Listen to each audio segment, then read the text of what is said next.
Olá, somos alunos da Universidade Federal da ABC. Estamos aqui para apresentar o trabalho do professor Peluso na matéria Conhecimento e Ética, cujo tema principal é Isto é Imoral, e no nosso caso será tratado o tema do trabalho escravo. Começaremos fazendo uma abordagem histórica do tema do trabalho escravo, principalmente agora na cultura grega. Bom, em 500 anos antes de Cristo, nós já tínhamos algumas teorias morais que tratavam desse tipo de tema, principalmente na teoria de Platão e de Aristóteles. Bom, Platão, no caso, vai trabalhar como trabalho escravo no sentido útil, assim como também Aristóteles.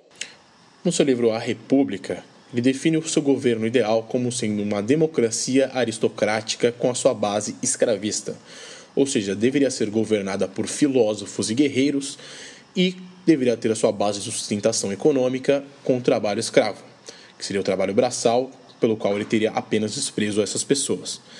Bom, citando um trecho da República, se quiser usar corretamente o trabalho servil, é preciso que os escravos sejam, de certa forma, pulverizados socialmente, isto é, que não sejam todos eles da mesma pátria e nem falem a mesma língua. Já no seu livro A Política, Aristóteles trabalhará o conceito do trabalho escravo como sendo algo natural e útil para o funcionamento da sociedade grega. Cito agora dois trechos do livro. Todos aqueles que nada têm de melhor para nos oferecer do que o uso do seu corpo e dos seus membros são condenados pela natureza à escravidão. É melhor para eles servir que serem abandonados a si próprios. Numa palavra, é naturalmente escravo quem tem tão pouca alma e tão poucos meios que deve resolver-se a depender de outrem. Útil ao próprio escravo, a escravidão é justa. Outro trecho agora. Que um homem seja escravo e não outro é coisa que, de um ponto de vista absoluto, não tem razão natural, mas só razão de utilidade, porquanto é útil ao escravo ser governado por um homem mais prudente e é útil a este último ser ajudado pelo escravo. Bom, no mundo antigo, apenas os estoicos condenaram sem reservas a escravidão. Vide um pequeno trecho de Sêneca. São escravos? Sim, mas também homens. Sim, são também companheiros de habitação e amigos humildes, e sim, também companheiros de escravidão, se refletirmos que uns e outros estão sujeitos aos caprichos da sorte. Após a queda da hegemonia da Grécia, nós temos o surgimento do Império Romano, no qual irá herdar majoritariamente toda a moral grega, ou seja, as teorias morais que serviam de base para o trabalho escravo na Grécia agora servirão também para o Império Romano, que também terá sua sustentação com o trabalho escravo como um sentido útil, os escravos de guerra, das conquistas de outras nações e os escravos de dívida.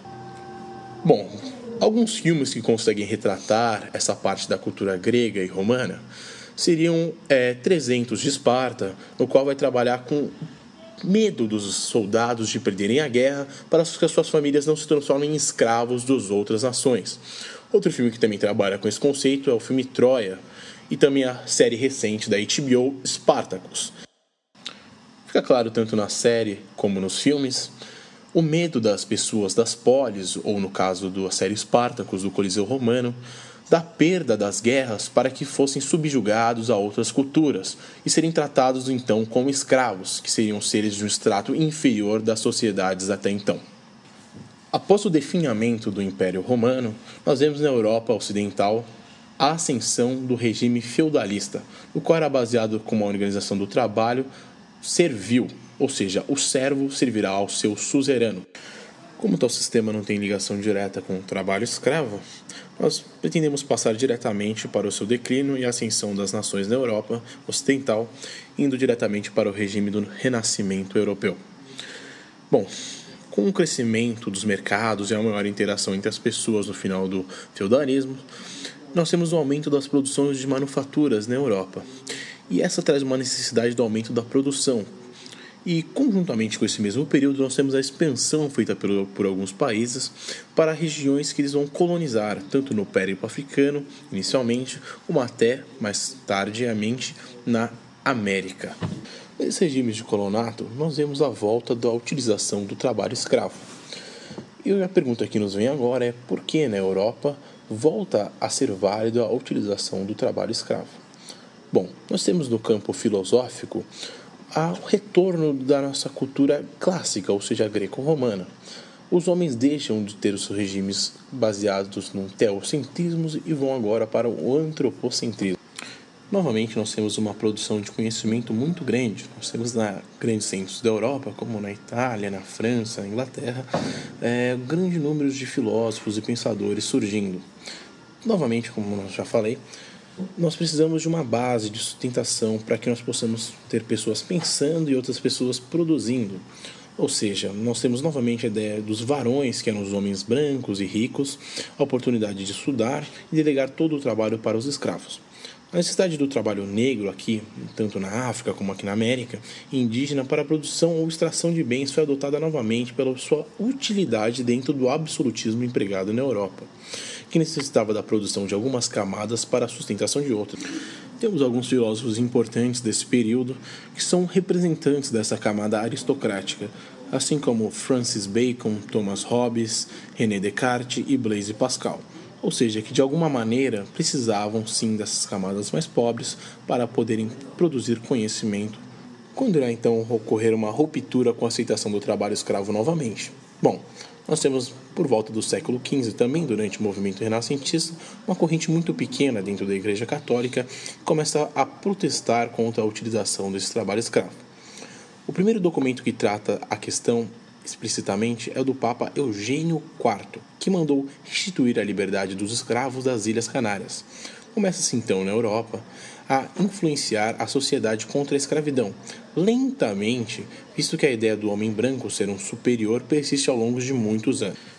A transição da visão em relação à escravatura pode ser observada em alguns filmes, como Amistad, de Steven Spielberg, na qual é retratada a saga de 53 negros africanos lutando desesperadamente para reconquistar a liberdade, enfrentando um longo polêmico processo infligido pela sociedade burguesa americana em um período onde as divergências internas do país entre o norte abolicionista e o sul escravagista caracterizavam um processo convulsivo de rompimento com paradigmas sociais. Bom, o primeiro país a abolir definitivamente a escravidão foi a Dinamarca em 1792. Porém, a lei criada nessa data só entrou em vigor em 1803. E o último país a abolir a escravidão foi a Mauritânia, recentemente em 1981.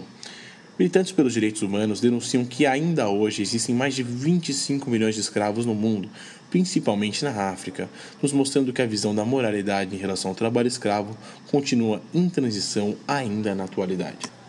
Além do questionamento da Igreja Católica, nós tivemos também por meio de correntes filosóficas do período que inauguram uma reflexão maior sobre o tema durante o Iluminismo.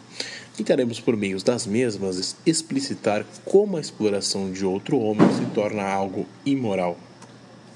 Até a quebra que ocorre com a filosofia iluminista, que mostrou que a noção da escravidão seria um contrassenso à moral que estava à tona, nós a tínhamos como uma prática social totalmente moral. Nós vemos agora que, segundo Voltaire, por exemplo, no seu dicionário filosófico, que a exploração do homem, abre aspas, seria a noção de desigualdade, seria condenação da escravidão em todas as suas formas e graus. Em ideais libertalistas, sendo os mesmos contidos numa ética de respeito e defesa do direito individual dos homens, o regime escravocrata seria uma ofensa e uma grave ruptura dos preceitos contidos na esfera individual, sendo assim uma forte vertente de reprovação do uso da mão de obra escrava. Segundo o filósofo John Locke, a escravidão não pode ser legitimada de forma que seja submetida a um ser tido como inferior ao outro, por motivos de violação à natureza humana, de liberdade e de estar ausente de um estado de guerra. Portanto, para Locke, a ilegitimidade não nasce de um poder que determina a minha vontade simplesmente porque alguém cerceou minha vontade de permanecer livre, me colocando sob natureza vincula o próprio consentimento à vontade da pessoa. Quando Locke falar da escravidão, ele dirá que, abre aspas, o homem não possuindo o poder da própria vida, não está em condições por pacto ou por consentimento próprio de escravizar-se a qualquer outro. Novamente devemos ler as afirmações homem não tem poder como o homem não tem poder legítimo. Autores como Locke vão influenciar diretamente nas revoluções burguesas na Europa Ocidental. exemplo como a Revolução Gloriosa ou a Revolução Francesa. Isso será um passo importantíssimo para o iluminismo, o qual vai servir de aplicação para os ideais de uma ética individual e uma busca de uma melhor visão aos que buscam um ideal de liberdade e igualdade entre as diferentes classes sociais da época. Junto a Locke, também veio David Hume com argumentos que fundamentam mais ainda o ideal libertalista, porém visando a liberdade condicionada a uma ética margeada por conceitos morais mantidos por um alicerce democrático, o qual a participação igual entre os membros da sociedade gera uma sociedade tida como perfeita, sendo opositor ao pensamento grego de ócio e desenvolvimento do conhecimento. Cito Hume. O governo que, no linguajar comum, recebe a designação de livre é aquele que admite a participação do poder entre os seus diversos componentes, cuja autoridade combinada não é superior à de qualquer monarca, o qual, no curso usual da administração, deve agir com base nas leis gerais e iguais de conhecimento prévio de todos os membros e subordinado. Nesse sentido, deve-se admitir a liberdade como perfeição da sociedade civil.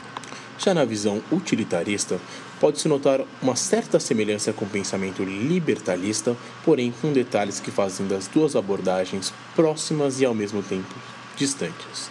Para o utilitarista Peter Singer, a ética individual pode ser utilizada como fator de exploração, mesmo sendo abordada de forma preconceituosa, colocando o conjunto de práticas escravistas como uma forma de diferenciação dos indivíduos.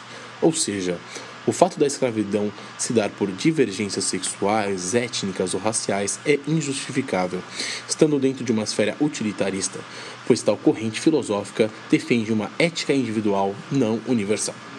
Com estas considerações, o autor australiano sustenta que nenhuma discriminação fundada na cor, na pele, no sexo ou na inteligência é moralmente defensável. O racismo é a desconsideração dos interesses das pessoas que possuem pele negra ou um sexo diferente. O racismo não se restringe a este conceito, enquanto há pouco mais de 100 anos apenas, os negros e os índios, em menor escala, eram vítimas de escravidão, que consistia no trabalho compulsório daquelas pessoas cuja cor da pele não era branca.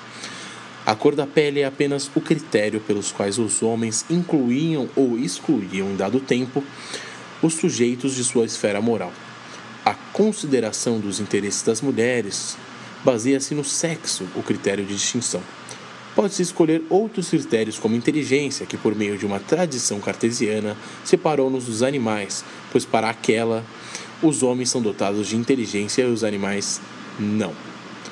O autor observa, e eu cito, o simples fato de uma pessoa ser negra ou ser do sexo feminino, não nos podemos inferir nada acerca das aptidões morais ou intelectuais daquela pessoa.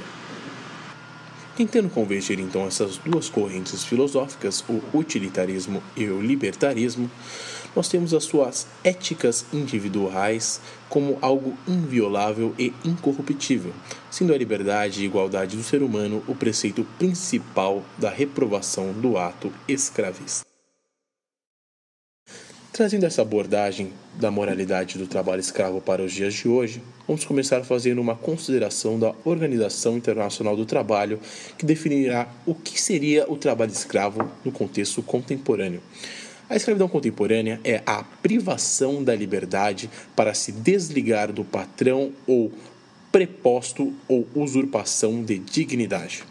Segundo a definição dessa mesma organização, é uma condição análoga de serviços forçados e degradante à pessoa.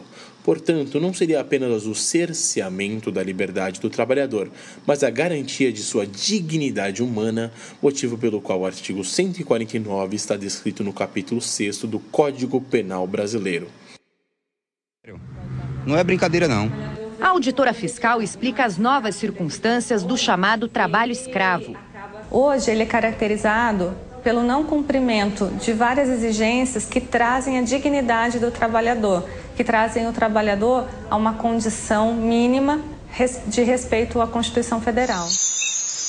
Desde os meus 18 anos de idade, aqui na região do Pará, trabalho em fazenda, roçando juquira, Eu estava lá perto de um posto quando chegou um cidadão para mim trabalhar na fazenda dele. Quando eu cheguei lá não era roço, não era plantação de capim, ele me botou para trabalhar numa cavoeira, carregando uma história mais ou menos de 50 a 60 quilos para jogar em cima do carro, coisa absurda, coisa que é para maquinário, ele usa o ser humano, que você fica praticamente arrebentado.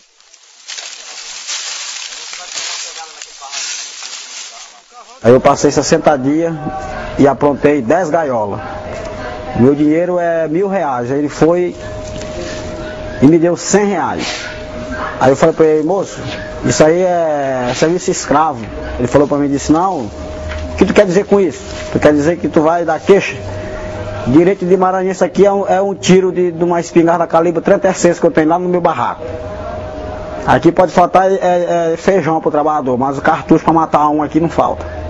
Um fazendeiro do Pará é acusado de marcar com ferro em brasa, como se fosse gado, trabalhador mantido como escravo.